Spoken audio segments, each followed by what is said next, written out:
दोस्तों, क्या आप भी आरटीआई लगाना चाहते हैं? किसी भी विभाग की आपको जानकारी चाहिए या आपने कोई एप्लीकेशन पूर्व में दिया था या किसी भी प्रकार की शिकायत की थी और उसकी लिखित जानकारी जो रिपोर्ट लगी है आपके लेखपाल या किसी भी अधिकारी के द्वारा, उस रिपोर्ट की कॉपी चाहिए, प्रमाणित कॉपी।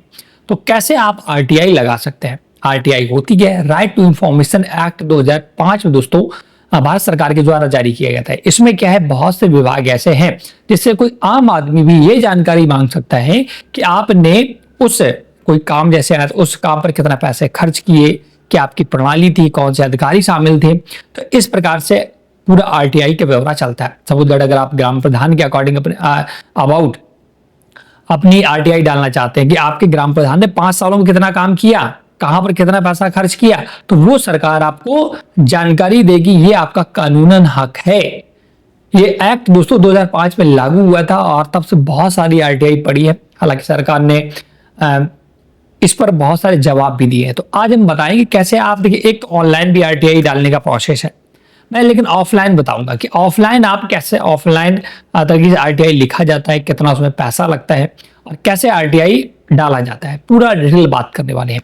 तो देखिए, आरटीआई जब भी डालें तो उसमें 10 रुपए का शुल्क देना होता है आपको और अपना पूरी समस्या लिख करके उसको बाई पोस्ट भेजा जाता है। जब पोस्ट में डालेंगे तो जिस अधिकारी के नाम डालना है उसको सेवा में रखेंगे, मतलब उसका एड्रेस वगैरह डालेंगे, तो वो लिफाफा जिसमें पैक करेंगे वो पहुंचेगा आपके अधिकारी के पास।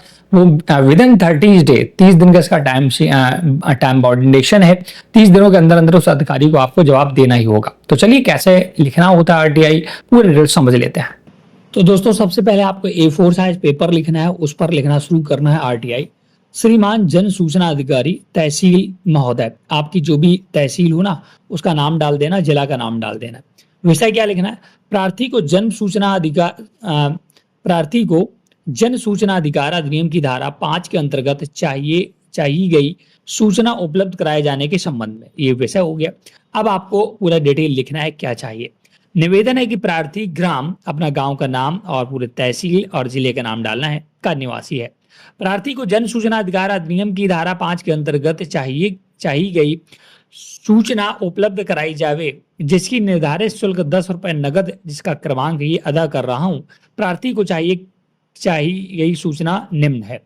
अब यहाँ पर जो ऊपर लिखना है ना, सबसे पहले आपको निर्धारित शुल्क देना होता है आरटीआई की 10 रुपए। इसके लिए आप एक 10 रुपए का नोट लें और उसका जो क्रमांक होता है वो यहाँ अंकित कर दें और उसी 10 रुपए को आपको इस पर स्टिपलर कर देना है, जिसे जब आपको भेजना है, ठीक है ना, तो आपकी फीस हो जाएगी। यह कि ग्राम, पूरा पता डालना है, द्वारा दिनांक। अब देखिए, यहाँ पर जो मैं अपनी आरटीआई में डाल रहा हूँ, एक तहसील दिवस पर नोटिस दी गई थी, तहसील दिवस प्रार्थना पत्र दिया गया था, तो उससे संबंधित हमें रिपोर्ट लेनी है कि उस तहसील दिवस का जो मैंने प्रार्थना पत्र दिया था उस पर लेखपाल महोदय ने कौन सी रिपोर्ट लगाई है, तो उसका हमें प्रमाणित कॉपी चाहिए। तो वही लिखना है कि दिनांक इतने को तहसील दिवस में दिए गए प्रार्थना पत्र की छाया प्रति प्रमाणित उपलब्ध कराई जाए। आपके केस में आरटीआई दोस्तों कुछ और हो सकती है, आपके केस में हो सकता है आरटीआई कुछ और हो, तो आप उसी संबंधित कार्यालय में जमा करना होगा। हमारी दोस्तों जमीन से संबंधित थी तो मैं तहसीलदार या एसडीएम महोदय को भेज रहा हूं। आपका हो सकता है किसी अन्य विभाग के लिए हो, तो आपको उस विभाग के लिए आरटीआई लिखना है। मैं एक प्रारूप बता रहा हूं कि ऐसे आपको लिखना होता है, ठीक है। यह कि तहसील दिवस में दिए गए प्रार्थना पत्र में हल्का लेखपाल कानून को द्वारा रिपोर्ट की छाया प्रति प्रमाणित उपलब्ध कराई जाए। जो रिपोर्ट लगाई है लेखपाल ने या कानून को, उसकी हमें रिपोर्ट की प्रमाणित प्रति चाहिए कि क्या उन्होंने रिपोर्ट लगाई है। यह कि तहसील दिवस में दिए गए प्रार्थना पत्र दिनांक इतने में हल्का लेखपाल व कानून को महोदय मोबाइल नंबर उपलब्ध कराए जाएं। साथ ही जिसने रिपोर्ट लगाई है उसके मोबाइल नंबर हमें उपलब्ध कराए जाने चाहिए। बस अपनी पूरी बात यहाँ पर लिख करके लेफ्ट हैंड में अपनी दिनांक डाल देनी है, राइट हैंड में प्रार्थी का नाम, जो आरटीआई दे रहा है उसका पूरा नाम व पता डाल देना है।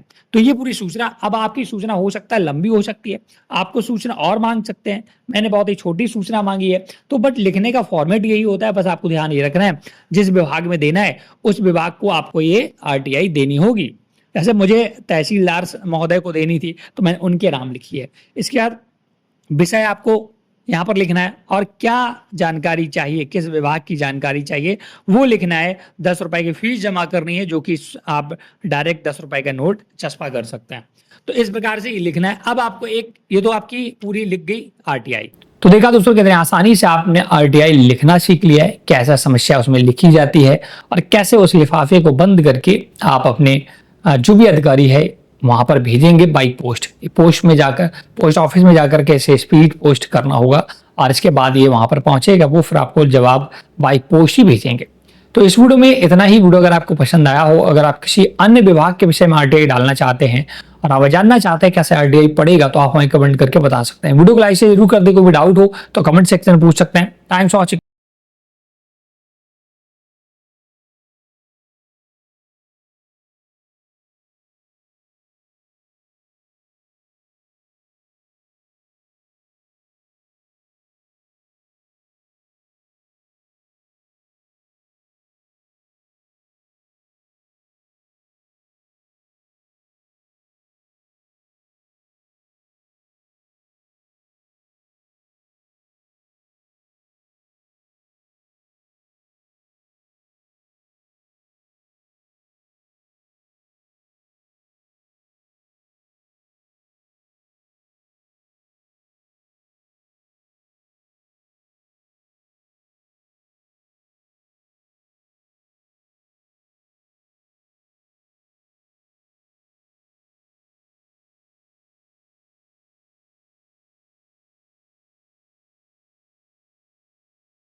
अब आपको एक लिफाफा लेना है व्हाइट कलर का, और सेवा में जहां पर भी आरटीआई भेजनी है उनका पूरा डिटेल यहाँ पर है, और जिसके द्वारा भेजनी प्रेषक यहाँ पर लिखना है, और जाके पोस्ट में आपको इसे स्पीड पोस्ट कर देना है, पोस्ट ऑफिस में जाकर के स्पीड पोस्ट कर देना है। बस आपका 30 दिनों के अंदर अंदर वहां से जवाब आएगा, ये पूरा स्पीड पोस्ट उस विभाग को पहुंचेगा, वहां से सूचना निकाल करके आपकी प्रमाणित प्रति बना करके फिर से बाई पोस्ट आपके घर पर पहुंचा दी जाएगी। तो इस प्रकार से दोस्तों आप आरटीआई लिख करके किसी भी